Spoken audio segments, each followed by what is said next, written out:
Very good morning అండి. పెన్షన్లు మేము ఇస్తే వాలంటీర్ల ద్వారా మాత్రమే ఇస్తాం, లేకపోతే వాళ్ళంతా గ్రామ సచివాలయాలకు వచ్చి తీసుకోవాల్సిందే అని చెప్పి నిర్ణయించారండి జగన్ ప్రభుత్వంలో ఉన్నటువంటి ఉన్నతాధికారులు. దీని మీద గత 3-4 రోజులుగా చాలా కసరత్తు జరుగుతోంది, చాలా వివాదం నడుస్తోంది. చివరికి విషయం ఏంటంటే, మీరు వాలంటీర్ల ద్వారా పంపిణీ చేయొద్దు ఈ పెన్షన్లు అని అన్నారు కాబట్టి మేము వారికి నేరుగా ఇంటి వద్దకు ఈ పెన్షన్లు అందచేయము, వాళ్ళంతా చచ్చినట్టు ఈ ఎండలో గ్రామ సచివాలయాలకు వచ్చి ఇవ్వాల్సిందే, ఎందుకంటే మా దగ్గర యంత్రాంగం లేదు, మాకు చేత కాదు అని చెప్పారండి. అంటే పంతం పట్టారన్నమాట. మీరు వాలంటీర్ల ద్వారా ఈ పింఛన్లు పంపిణీ చేయవద్దు అని చెప్పి ఎన్నికల సంఘం ఆదేశాలు ఇచ్చింది కాబట్టి వాలంటీర్లని ఈ ఎన్నికల ప్రక్రియలో భాగం చేయొద్దని చెప్పి ప్రతిపక్షాలు ఎప్పటి నుంచో ఒత్తిడి తీసుకొస్తున్నాయి కాబట్టి మేము ఈ విధంగా మీకు శిక్ష వేస్తాం, ఈ విధంగా మేము నేరేటివ్ను మారుస్తాం. ఇప్పుడు జనానికంతా ఏం చెప్తోంది వైసీపీ ప్రభుత్వం? తెలుగుదేశం నాయకులు, తెలుగుదేశం పార్టీ మీకు పింఛన్లు ఇవ్వద్దని చెప్పి ఆపేసింది అని చెప్తున్నారు. 2019లో ఏ స్క్రిప్ట్ అయితే వైకాపాకి పనిచేసిందో, ఏ స్క్రిప్ట్ను ఉపయోగించి వాళ్ళు అధికారంలోకి రాగలిగారో, ఏ రకమైన ప్రాపగాండాతోటి, ఏ రకమైన అబద్ధాల పునాదుల మీద అధికారంలోకి వచ్చారో అదే ప్రయోగాన్ని 2024లో కూడా వాళ్ళు వర్తింపజేస్తున్నారండి. ఒకసారి సక్సెస్ అయ్యారు కదా, గ్రాండ్ సక్సెస్. అది కూడా 151 సీట్లు వచ్చినాయి. ఆనాడే ఉన్నారు, వివేకానంద రెడ్డి గారు హత్య జరిగితే ఆయన పార్టీ, ఆయన ప్రభుత్వం వెనకుండి వివేకానంద రెడ్డి గారిని హత్య చేయించింది అనేటువంటి ప్రచారాన్ని ప్రజలకు తీసుకెళ్ళగలిగారు. మొత్తం ప్రభుత్వంలో పైనుంచి కింద వరకు అందరూ కూడా చంద్రబాబు నాయుడు గారు కమ్మవాళ్ళనే పెట్టుకున్నాడు అని చెప్పి ఇంకో ప్రచారాన్ని కూడా చేయగలిగారు సైమల్టేనియస్గా. ఆనాడు దాదాపు 36 మంది డిఎస్పీలకి ప్రమోషన్లు వస్తే అందులో కనీసం 2-3 కూడా యాక్చువల్గా చంద్రబాబు నాయుడు గారి కులానికి చెందినటువంటి కమ్మవారు లేరు. కానీ 36లో మెజారిటీ అంతా వాళ్లే అని చెప్పి ఢిల్లీలో ప్రెస్ మీట్ పెట్టి స్వయంగా జగన్మోహన్ రెడ్డి చెప్పాడు, వేరే వాళ్ళు కాదు. ఆ ప్రచారాన్ని కూడా చాలామంది ఆనాడు నమ్మారు. వాటి ఫలితం ఆయనకి బ్రహ్మాండమైన రీతిలో అధికారం దక్కింది.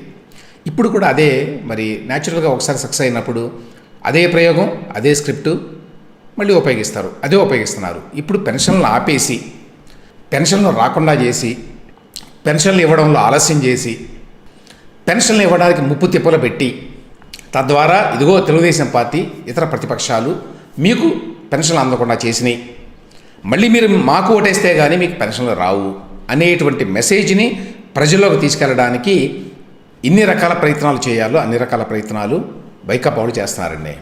కానీ వాస్తవం ఏంటండి? వాస్తవం దానికి కంప్లీట్గా విరుద్ధం.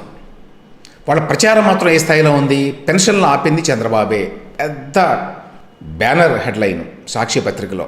పేదలపై పంతం అని చెప్పి మరొక హెడ్లైన్, సైంధవుడు చంద్రబాబే. పేజీలు రాశారండి సాక్షి పత్రికలో, నిన్న ఇవాళ గత 3 రోజులుగా రాస్తున్నారు.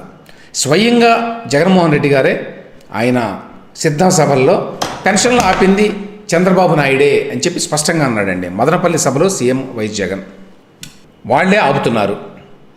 లక్షల మంది అవాతాతలకు, వికలాంగులకు, వితంతు అక్క చెల్లెమ్మలకు, ఇంకా తమను తాము పోషించుకోలేని అభాగ్యుల ఇంటికి వాలంటీర్లు వెళ్ళి పింఛన్ ఇవ్వడాన్ని అడ్డుకున్నారు అని చాలా స్పష్టంగా స్వయంగా ముఖ్యమంత్రి స్థానంలో ఉన్న వ్యక్తి ప్రచారం చేస్తున్నాడు.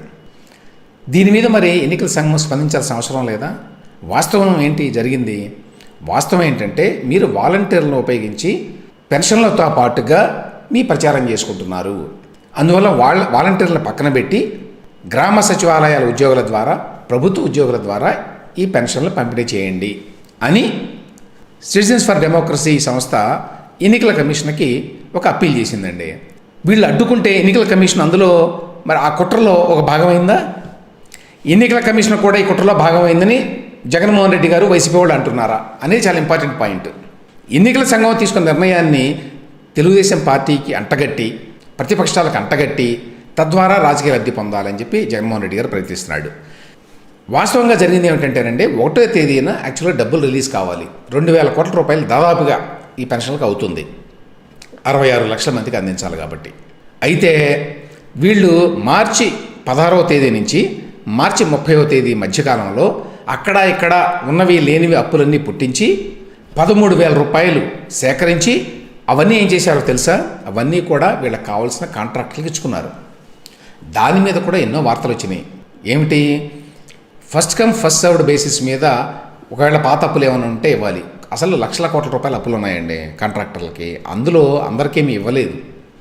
వాళ్ళకి కావాల్సిన వాళ్ళకి, ఎవరైతే ఈ ఎన్నికల్లో పార్టిసిపేట్ చేస్తున్నారో వాళ్ళ తాలూకా వాళ్ళకి, తద్వారా డబ్బు సర్క్యులేషన్ జరుగుతుందన్నమాట వాళ్ళకి. వాళ్ళ కోసం అని చెప్పి 13,000 కోట్ల రూపాయలు వీళ్ళు రిలీజ్ చేశారు ఆయా కాంట్రాక్టర్లకి. అందువల్ల ప్రభుత్వం దగ్గర పైసా డబ్బు లేదు. ఇప్పుడు మళ్ళీ ఒక 4,000 కోట్లు తీసుకుంటున్నారు. పైసా డబ్బులు లేక ఏప్రిల్ 1వ తేదీన యాక్చువల్గా పింఛన్ల కోసం డబ్బులు రిలీజ్ చేయాల్సి ఉంటే రిలీజ్ చేయడానికి డబ్బులు లేక ఈ దొంగ నాటకం మొదలుపెట్టి తెలుగుదేశం పార్టీ అడ్డుకుంటోంది, ప్రతిపక్షాలు అడ్డుకున్నాయి, వాలంటీర్లు తొలగించారు, అందుకనే డబ్బులు ఇవ్వడం లేదు అనేటువంటి కపట నాటకం ఒకటి మొదలుపెట్టారు. ఇవాళ 3వ తేదీ. యాక్చువల్గా ప్రభుత్వమే గతంలో ఏప్రిల్ 3వ తేదీ నుంచి పింఛన్ల పంపిణీ అని చెప్పిందండి. వాళ్ళే చెప్పారు ఈ మాట.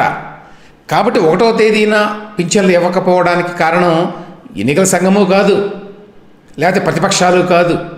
దానికి ఏకైక కారణం డబ్బులు లేవు మీ దగ్గర, అందుకనే ముందే మీరు 3వ తేదీనే రిలీజ్ చేస్తామని చెప్పారు. ఆ ప్రకారం ఇవాళ డబ్బులు వస్తాయి. ఎందుకంటే అప్పు తీసుకున్నారు నిన్న మొన్న ఒక 4 కోట్లు ప్రభుత్వం, అందులోంచి 2,000 కోట్లు ఇందులో జమ చేస్తారేమో. అయితే ఇక్కడ కూడా మళ్ళీ ఒకటేమో వీళ్ళు కావాలని డబ్బులు లేక నాటకం ఆడారు. రెండవది, దీన్ని మొత్తాన్ని పొలిటికల్గా ఉపయోగించుకోవాలి అనే ఉద్దేశంతో 2019లో ఏ విధంగానైతే వివేకానంద రెడ్డి గారి మర్డర్ కేసును ఉపయోగించుకొని ఇతరత్ర అనేక ఫేక్ ప్రచారాలు చేసి అధికారంలోకి వచ్చారో, ఈసారి వీళ్ళకి ఇది పెద్ద లడ్డూలా కనిపించింది. ఈ పెన్షన్ల వ్యవహారంలో మనం జనాన్ని కనుక ప్రభావితం చేయగలిగితే, తప్పుడు ప్రచారంతో వాళ్ళ మనసులను గెలుచుకోగలిగితే మళ్ళీ అధికారంలో రావడం ఈజీ. సో ఆ పనిలో పడ్డారండి మొత్తం అధికార పార్టీ వాళ్ళు. ప్రతి చోట, ప్రతి నియోజకవర్గంలో చాలా స్పష్టంగా నిన్న జోగి రమేష్ ఆయనే మాట్లాడుతున్న మాటలు కూడా వచ్చినాయి. ఎందుకు రాలా? కారణం ఏంటి తెలీదా? అంత చెప్పండి. చంద్రబాబు అనే దొంగ కోట్లు వేశాడు. ఏది వాలంటీర్లు వెళ్ళి ఇంటికి వెళ్ళి పెన్షన్లు ఇస్తున్నాడు, ఆపేయండి అని కోట్లు వేశాడు. ఆ పనికి మాట్లాడు, దానివల్ల ఆగింది. అందరికి చెప్పండి, చంద్రబాబు అనేవాడు ఎంత దుర్మార్గుడో చెప్పండి. ఏంటి అక్కడ లబ్ధిదారు మరి మాకు ఇంకా పెన్షన్ రాలేదండి అని అడిగితే, పెన్షన్ ఎందుకు రాలేదో మీకు తెలియదా? తెలుగుదేశం పార్టీ వాళ్ళు అడ్డుకున్నారు, చంద్రబాబు నాయుడు మీకు ఇవ్వద్దన్నాడు, అందువల్ల ఆగిపోయింది అని స్వయంగా జోగి రమేష్ ఒక మంత్రిగా ఉన్న వ్యక్తి చెప్తున్నాడు. దాన్ని బట్టి అర్థం చేసుకోవచ్చు ఏ స్థాయిలో వీళ్ళు ప్రచారం చేస్తున్నారో. ఇక ప్రభుత్వంలో ఉన్నటువంటి ఉన్నతాధికారులు ఏ విధంగా ప్రవర్తిస్తున్నారు. ఆల్రెడీ 3 IPS అధికారులని, అంటే జిల్లా కలెక్టర్ల స్థాయిలో ఉన్న వాళ్ళని, మరొక 5 SPలని, ఒక ఇన్స్పెక్టర్ జనరల్ని ఎన్నికల సంఘం బదిలీ చేసిందండి. అది పెద్ద డెవలప్మెంట్ యాక్చువల్గా. అంతమందిని ఒకేసారి 6 IPS 3 IASలని బదిలీ చేయటం కాదు. చాలామంది బదిలీ చేయటం అంటే ఏముందండి, చిన్నదే కదా అని అనుకుంటున్నారు. వాళ్ళని సాయంత్రానికల్లా కుర్చీలు ఖాళీ చేసి వెళ్ళిపోండి అని చెప్పింది ఎన్నికల కమిషన్. రెండవది, వాళ్ళకి ఎటువంటి ఎన్నికల విధులు ఇవ్వవద్దు, వాళ్ళందరినీ తీసుకెళ్ళి అక్కడ ఖాళీగా కూర్చోబెట్టండి అని చెప్పింది. సో అది పనిష్మెంట్, అది వాళ్ళ కెరీర్లో అదొక మచ్చ. అంతేకాదు, కొత్తగా ప్యానల్ని పంపిస్తే మేము ఎంపిక చేస్తామన్నారు ఆ స్థానాల్లో ఎవరిని పెట్టాలో. సో ఆ రకంగా స్ట్రాంగ్ యాక్షన్ తీసుకుందండి ఎన్నికల కమిషన్. అయినా కూడా ఉన్నతాధికారులు ఎటువంటి భయపట్ల. ఇప్పుడు ఏం జరిగింది, 3 రోజులుగా ఈ పెన్షన్ గొడవ నడుస్తుంటే చీఫ్ సెక్రటరీగా ఉన్నటువంటి జవహర్ రెడ్డి గారు మీటింగ్లు పెట్టి అందరితోటి దీని మీద ఒక నిర్ణయానికి రావాలి కదా అని చెప్పి కలెక్టర్లందరినీ కూడా టెలికాన్ఫరెన్స్లో తీసుకున్నారు, అధికారులందరినీ కూడా తీసుకున్నారు. అప్పుడు అధికారులందరూ, కలెక్టర్లందరూ కూడా ప్రత్యామ్నాయ ఏర్పాట్లు చేసి మేము ఇంటింటికి వెళ్ళి ఈ పెన్షన్లు అందించగలము, అది అసాధ్యం కాదు, కొన్ని ఇబ్బందులు ఉన్నాయి, కానీ ఇంటింటికి వెళ్ళి చేయటం అనేది పెద్ద సమస్య కాదు అని స్పష్టంగా చెప్పారండి ఆ మీటింగ్లో. సరే అన్నారు జవహర్ రెడ్డి గారు. ఆ తర్వాత రోజున దానికి సంబంధించి సర్క్యులర్ కూడా ఆల్మోస్ట్ తయారైంది. గతంలో ఏ విధంగా జరిగిందో అదేవిధంగా ఇంటింటికి వెళ్ళి పింఛన్లు అందించాలి. ఎవరు అందిస్తారంటే గ్రామ సచివాలయ ఉద్యోగులు, వాళ్ళు 1,50,000 మంది ఉన్నారు. వాలంటీర్లు 2.5 లక్షల మంది ఉన్నారండి. అది ఒక్కటే తేడా. 1,50,000 మంది ఉంటే ఇంకా మెప్మా అని చెప్పి ఇతరత్ర ఉన్నటువంటి ఉద్యోగులను కూడా ఇందులో తీసుకోండి, వాళ్ళకు 40,000 50,000 మంది ఉంటారు. ఆ రకంగా పెద్ద ఇబ్బంది లేదు అని చెప్పి ఒక నిర్ణయానికి వచ్చారు. అయితే ఆ వెంటనే ముఖ్యమంత్రి గారి కార్యాలయంలోని ఉన్నతాధికారులు రంగంలోకి దిగారు. వాళ్ళు ముఖ్యమంత్రి గారి మనసు తెలుసు కాబట్టి ఈ పింఛన్లు ఎట్టి పరిస్థితులు అందకూడదు, వెంటనే సులభంగా వాళ్ళకి ఇంత ముందులాగా ఇంటికెళ్ళి ఇవ్వకూడదు. వాళ్ళని ముప్పతిప్పలు పెట్టాలి.